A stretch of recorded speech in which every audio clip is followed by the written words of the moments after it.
कैसे हैं आप सभी लोग। कल इससे पहले जो हमारा पिछला वीडियो था उसमें आप लोगों ने पढ़ा होगा इसके बारे में। आपने उसमें मोशन के बारे में पढ़ा, uniform motion, non uniform motion का ग्राफ, ठीक है, और एग्जाम्पल, और 1 डायमेंशन, 2 डायमेंशन, 3 डायमेंशन आपने मोशन पढ़ा था, ठीक है। मैंने आपको इतनी चीज़ें बताई थी।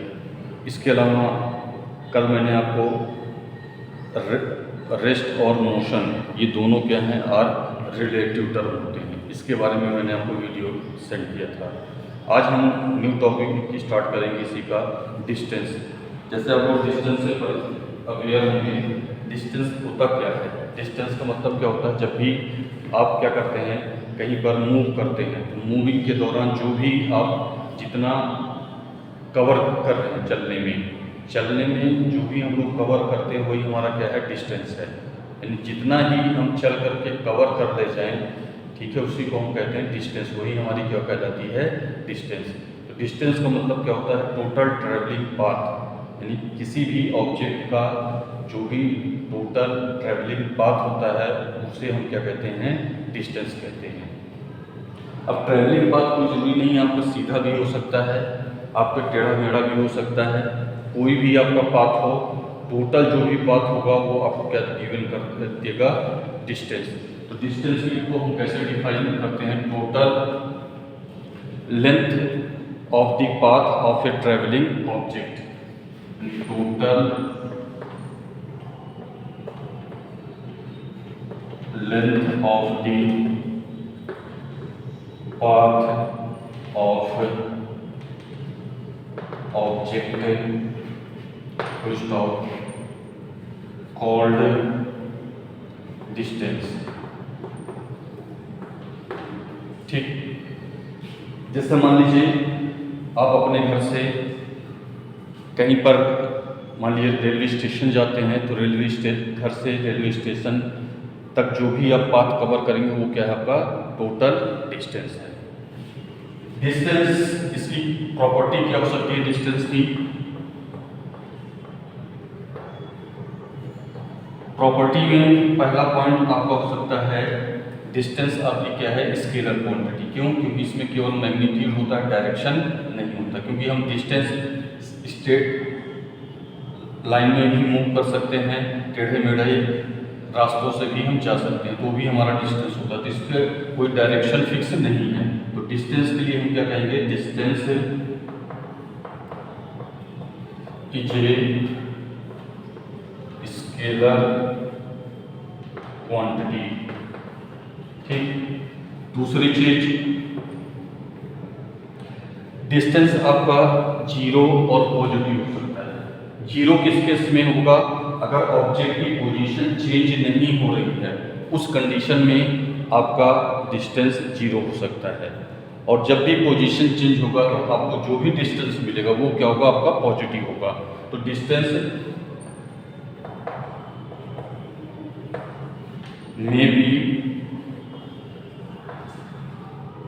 जीरो और पॉजिटिव, डिस्टेंस कभी भी निगेटिव नहीं होगा।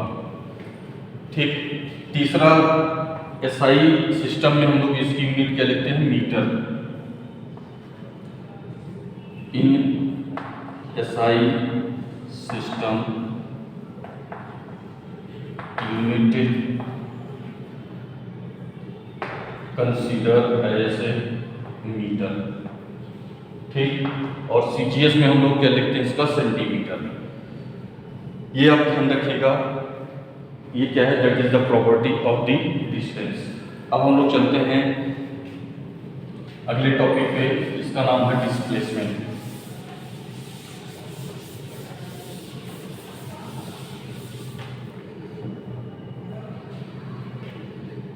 डिस्प्लेसमेंट को समझने के लिए, अगर मान लीजिए ए इनिशियल पॉइंट है, यहाँ से कोई ऑब्जेक्ट मूव करते हुए क्या होता है, आपका बी तक जाता है, और बी से मूव करते हुए कहाँ तक जाता है, सी तक जाता है। अब ए और सी को अगर हम मिला दें यहाँ पर, ठीक, यानी उसकी डायरेक्शन कहाँ से, ए से बी गया, बी से सी। ठीक, आपने ए को सी से मिलाया तो इसकी तो डायरेक्शन इधर हो गई। तो यहाँ पर अगर हम डिस्टेंस की बात करते हैं, यानी ऑब्जेक्ट ने कितना टोटल डिस्टेंस कवर किया, तो टोटल डिस्टेंस क्या होगा AB प्लस BC। और अगर डिस्प्लेसमेंट हमें निकालना है तो डिस्प्लेसमेंट निकालने के लिए हम A को C से जब मीट करते हैं तो हमें डिस्प्लेसमेंट ये देगा AC। ये क्या होता है displacement? Shortest distance between final and initial position. क्या होगा? Shortest distance between final and initial position of a moving object. तो ये आपको डिस्प्लेसमेंट बताएगा, ये आपको क्या देगा? टोटल डिस्टेंस को बताएगा। तो यहां से आप देख रहे हैं अगर हमें डिस्टेंस का कैलकुलेट करना हो तो डिस्टेंस कितना हो जाएगा हमारा? AB plus BC। ये हमारा क्या हो गया? डिस्टेंस। डिस्प्लेसमेंट क्या होगा आपका?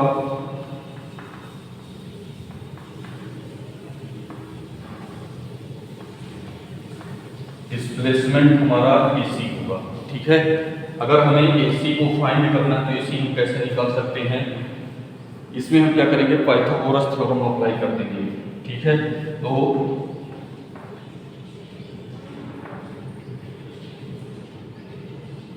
पाइथागोरस थ्योरम क्या होगा आपका? AC का स्क्वायर आप क्या ले सकते हैं? AB का स्क्वायर प्लस BC का स्क्वायर। ठीक, अब यहाँ से अब जो भी AB होगा यहाँ हम रख देंगे, BC की वैल्यू रख देंगे, और यहाँ से अगर हम स्क्वायर हटाते हैं तो इस पर क्या लग जाएगा? रूट। यानी यहाँ से AC हम कैसे निकाल लेंगे? इस पर स्क्वायर रूट हो जाएगा, ये हो जाएगा AB square plus BC square. बस समझ में? इस तरह से हम डिस्प्लेसमेंट फाइंड कर सकते हैं। तो ये AC हमें क्या देगा? डिस्प्लेसमेंट। तो यहाँ से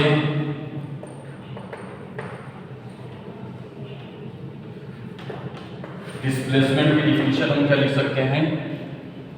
the shortest distance between final position and initial position of A travelling object. क्या कहेंगे? Of A travelling object.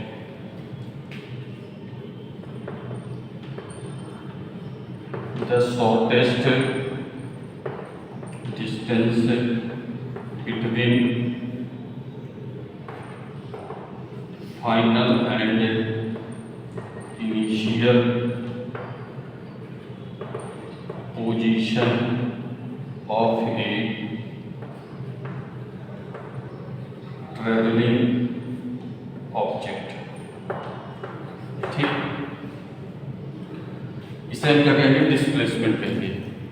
तो अब जो है डिस्प्लेसमेंट की रीडिंग लिखेंगे, और रीडिंग लिखने के बाद पहले आप डिस्टेंस लिखेंगे, इसकी जो मैंने बताया उसके बाद डिस्प्लेसमेंट करेंगे, इसको आप लिखेंगे, उसके नीचे फिगर बनाएंगे, और ये डिस्टेंस कितना होगा, डिस्प्लेसमेंट कितना हम कैलकुलेट करेंगे, ये आप दिखा सकते हैं। ठीक है,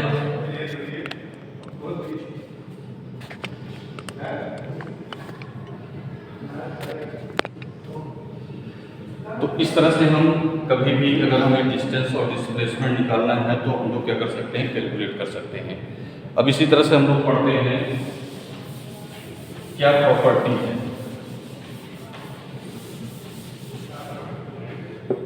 प्रॉपर्टी ऑफ डिस्प्लेसमेंट।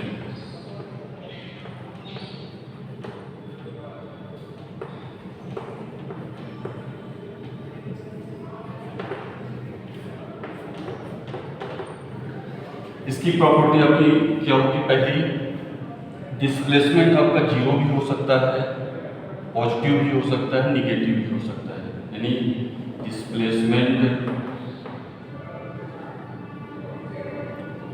में भी पॉजिटिव,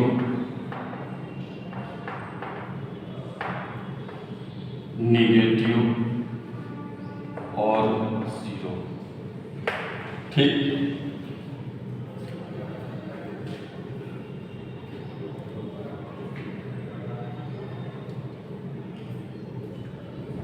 इसी तरीके से डिस्प्लेसमेंट की SI यूनिट हम लोग क्या लिखते हैं? SI यूनिट ऑफ डिस्प्लेसमेंट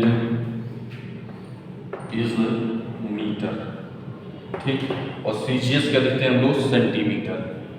तीसरा डिस्प्लेसमेंट आपकी क्या है कि वेक्टर क्वांटिटी, क्योंकि इसके अंदर क्या है कि डायरेक्शन है, तो यहाँ पे आप क्या लिख देंगे, it is a vector quantity. ये बात समझ में आई होगी आपको। अब हमारा जो डिस्प्लेसमेंट है वो कैसे आपका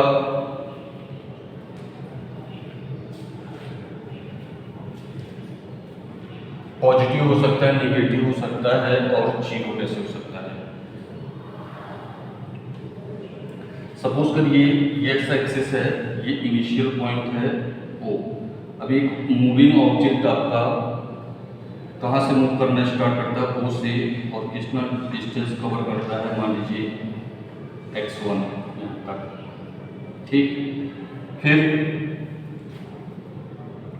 x1 के बाद वो फिर कितना कवर करता है, मान लीजिए डिस्टेंस कवर करता है वो x2।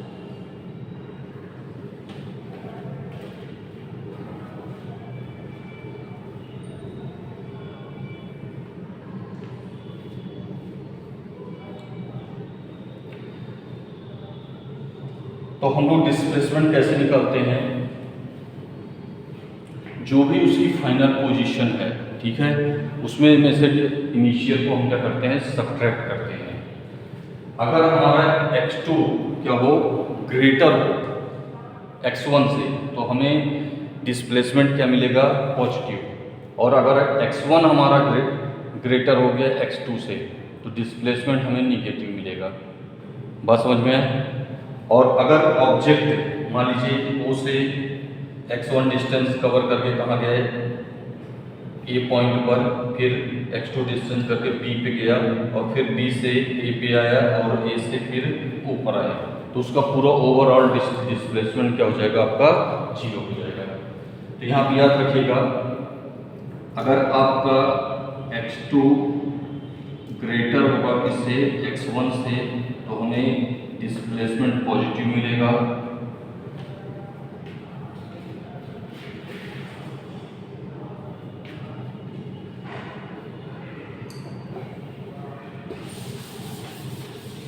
यहाँ पे एक मैं ऐड कर दे रहा हूँ, मैंने क्या बताया आपको, या नोट नंबर 1 लिख लीजिए कैसे। अगर x2 ग्रेटर हो गया आपका x1 की, ठीक, तो आपको पॉजिटिव डिस्प्लेसमेंट मिलेगा, ठीक। दूसरी चीज, अगर x2 लेस हो गया किससे, x1 से, तो आपको क्या मिलेगा, नेगेटिव डिस्प्लेसमेंट। या फिर या मान लीजिए x2 इक्वल हो गया x1 की, तो इस केस में आपको क्या मिल जाएगा, जीरो। तो ये याद रखिएगा, ये दो टॉपिक आप इसको अच्छे से स्टडी करिएगा घर पर। और डिस्प्लेसमेंट हमेशा देखिए, अगर सर्कुलर पाथ भी हमारा है, तो सर्कुलर पाथ में भी अगर भी हमारा डिस्प्लेसमेंट जीरो हो सकता है।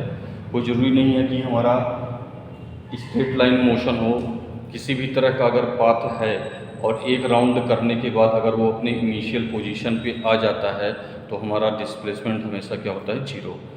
मैं इस पर इतना जोर इसलिए नहीं दे रहा हूँ क्योंकि इसको मैंने आपको खुद ही पढ़ाया है, बताया है इस बारे में, ठीक है। आप थोड़ा सा इसको रिवाइज करिएगा, और सब लोग घर पे बैठ के पढ़िए, क्योंकि जैसे ही आपका स्कूल ओपन होगा आपसे पूछा जाएगा, और आपको नहीं पता होगा तो इसके लिए आप जान ही रहे हैं। क्योंकि हम लोग अगर आपको वीडियो सेंड कर रहे हैं, मेहनत कर रहे हैं, तो आपको घर पे पढ़ना है, तो ये सब चीज़ें आपसे पूछी जाएंगी, और न बताने पे जान ही रहे हैं सब लोग, ठीक है। इसलिए सब लोग आप बैठ कर के पढ़िए। चलिए, सभी तक सबको धन्यवाद।